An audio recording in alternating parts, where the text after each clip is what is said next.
emergency. Today on Rescue 911.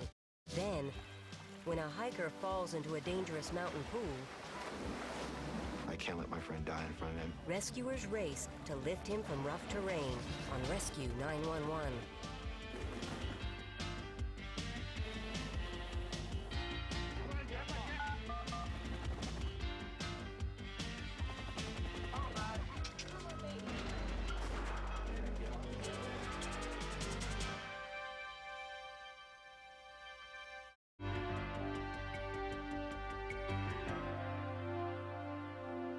We begin on the afternoon of August 26, 1991, in the hills above Fresno, California.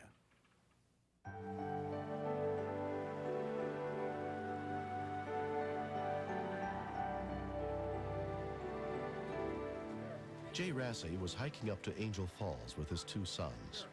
I've been coming to Bass Lake since I was a little boy, and I've fallen down many times in that stream, and I've cracked my knees and cracked my head, and I've learned to respect the slippery rocks.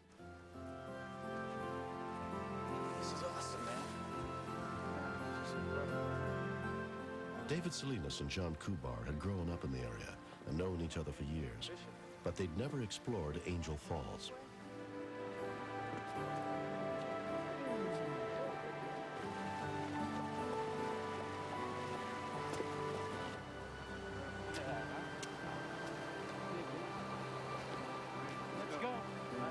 As we were coming up to the waterfalls, we were looking up there going, this doesn't look too safe. I mean, we actually said that. I said, God, if someone came off that, they'd be dead. I mean, it'd be all over with, no questions about it.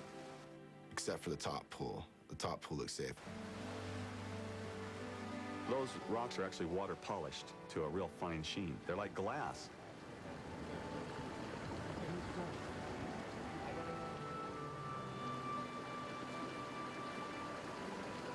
Great, man. What are you? Cheers. I'm bonsaiing this one. Ooh, and it's cold. Alrighty, you ready? Yeah. Go for it. Yeah.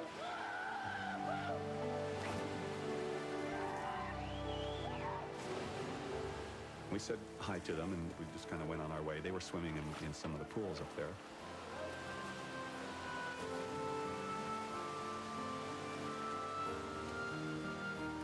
We slid down a couple times into the water, and then he moved over to the side, and he was like going to take a little different route down there. There were signs at the top that said, danger, men have been killed here, people have died here, and if we would have saw that sign, we wouldn't have went anywhere near it.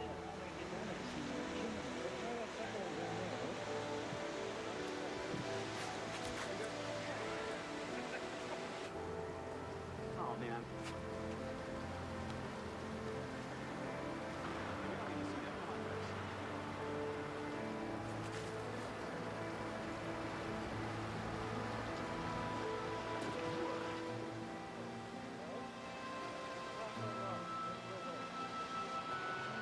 Hey, fellas, come on. What are you guys doing?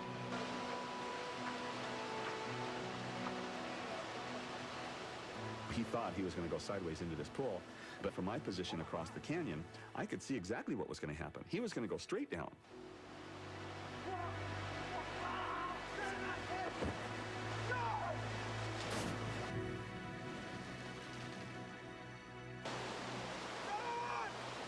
You couldn't see down below the rocks. There's 3 pools down there, and I did not think I was going to be able to find them. When we continue, I was reaching around the field for a leg or body or anything. I was just reaching, feeling. And I thought, I pray he's not dead. Hey, Jenny, guess what, girl? I only have one chin now. I've lost 30 pounds. Holla! Oh, and I'm in love. No, with my personal consultant. Yeah, hold up a second. If you join Jenny Craig, you get one too. They'll design a plan just for you. Your life, that's why it works. Lose 20 pounds for $20, plus the cost of food. Call 1-800-JENNY-20 now. Oh, and when you go into Weigh, you want to kiss your consultant? Oh, you can. I do. They like it. Have you called Jenny yet? Tomorrow, what fuels our sex drive? Biology and hormones lead the way. But now we'll find out how culture, stress, and even the weather can play a role in how we mate. Explore libido. Tomorrow on Discovery Health Channel.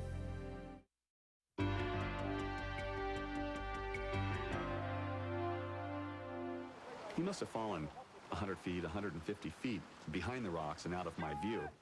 I mean, in my heart, I knew he was hurt. I started to panic. I said, it's going to take me 3 and 4 minutes to get down that trail, and it's going to take me 10 seconds to get down this way. And it was just like an automatic response. I can't let my friend die in front of me. I've known him for too long. He's been my friend since kindergarten.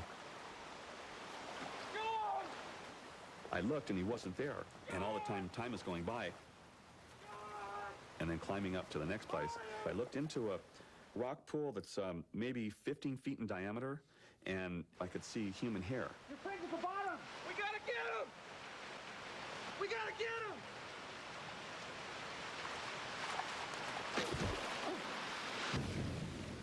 He got airborne. He just went, phew. And when he hit the rocks, I heard the crack of his leg. I was reaching around the field for a leg or body or anything. I was just reaching, feeling. But I thought, I pray he's not dead. Third time, I don't know what it was. I just shot all the way to the bottom. I pulled with all my might, and he came out. His head was bleeding. I didn't hear any breathing, or I didn't feel any breathing. I think he was down a good 3 minutes. And as we pulled him to me, I mean, the guy was lifeless. He was limp. His lips were blue. He obviously hadn't been breathing for a long time. To me, the guy was dead. After clearing John's airway, David began to perform rescue breathing. I just remember it from high school, and all of a sudden it was just, I was just doing it. It came all back to me.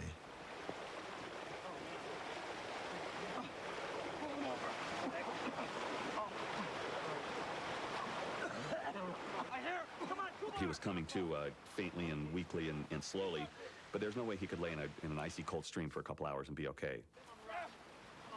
I went to stand up, and I couldn't stand up. I looked down on my leg, and I was like, oh my God. And I was like, I gotta get back. I gotta be able to get help, you know, whatever. But no way.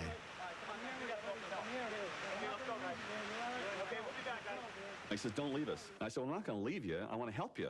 So we just hustled down the trail as fast as we could. Stay with me.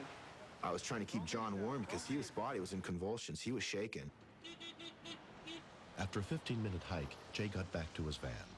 Almost immediately, he spotted a Mariposa Park ranger driving by. Word was relayed to a Madera County Sheriff's dispatcher, and within 20 minutes of the call, rescue units got to the top of the falls. Mariposa Battalion 4213 Upper Rescue Group at scene. Get Stokes baskets ready. Fire Battalion Chief Mike Boren headed up the operation to evacuate both victims. Got a head injury? We do a lot of rope rescue stuff. We're in there 6, 7, 8 times a year at least. And the remoteness of the area leaves you hurting for a long time before anybody can get to you. Take a line down that side. Just set the other rope group up here. Let's run a line right down this way. Paramedic Ed Guzman and his partner EMT Debbie Carter worked on stabilizing John. People go down these water slides as if they were on a ride from Magic Mountain, but there are no safety nets. He was conscious, but he was so pale and he was having some trouble breathing, so I was very concerned about his airway. I was also concerned about potential head injury and about potential internal injuries. Requesting medical helicopter to rendezvous at Batterson Landing Zone. Normally, we wouldn't encourage people to move a victim, but they did the right thing. They had to get him out of the water. If there's a chance they're going to get hurt more, you got to move them. He was becoming increasingly short of breath. But once water has entered the lungs, this seriously inhibits a person's ability to breathe or breathe normally. They call it parking lot drowning because a person will feel that they're fine, go home, and then in the parking lot on the way to the car, they collapse. Well, you're doing all right. You're doing fine. Having been there so many times before, we know that there's no part of those falls that are safe for you.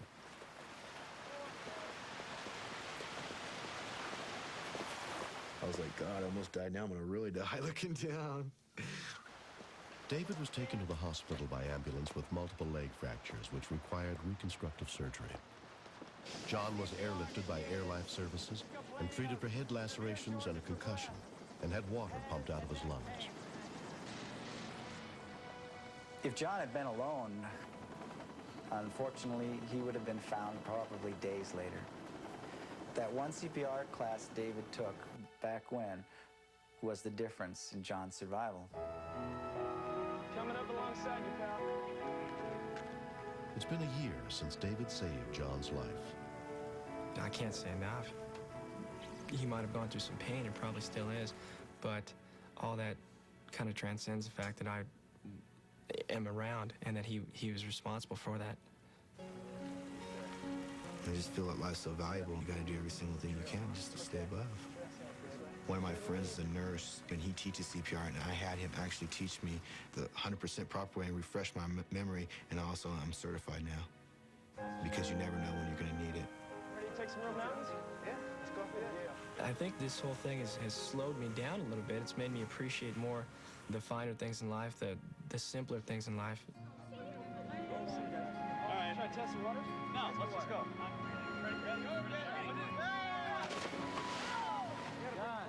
The accident inspired John's father, Mike Kubar, to reconcile with his son.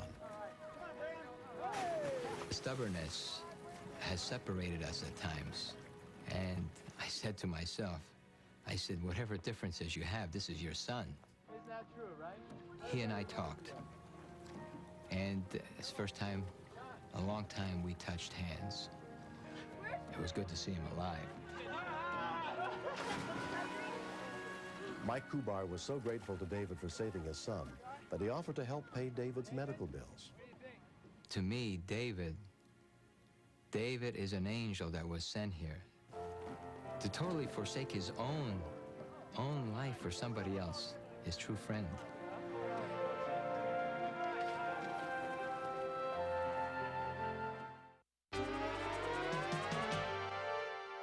Next, step inside the command center where the calls for help are answered and meet the real-life heroes who save lives. Stay tuned for another episode of Rescue 911, next on Discovery Health Channel. Real life, medicine, miracles. Mr. Shapiro, step out of the car, please.